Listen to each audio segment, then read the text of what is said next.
Quick tip, did you know that you can actually input multiple entries in the same cell? If you're like me, this is actually something that I've struggled with before using Excel. But let me show you how we can do and what are the keyboard shortcuts we can use to add multiple entries in the same cell. So looking at my Excel sheet here, just taking a look at our inventory here, and now I'm crafting my grocery list and seeing what items I need to pick up for the office. So as you can see here on cell 14, I have a couple items already, but there's a few more I want to add.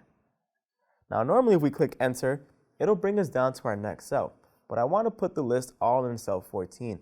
So what I'm going to do is I'm going to click on cell 14 here, and let's say right below eggs I want to add another entry. I'm going to click Alt and enter, and now I can go ahead and type in milk, and as you can see it's going to populate right in the same cell. And then again if I click on Alt and enter, I can keep on adding new items. Alt enter again, cereal, and I can go ahead and continue down that list in the same cell. And just to make sure, we can see now that cell 14 has it there. So this is a great way to create lists using Excel sheets. Just a really helpful tool as you're working with your spreadsheets there.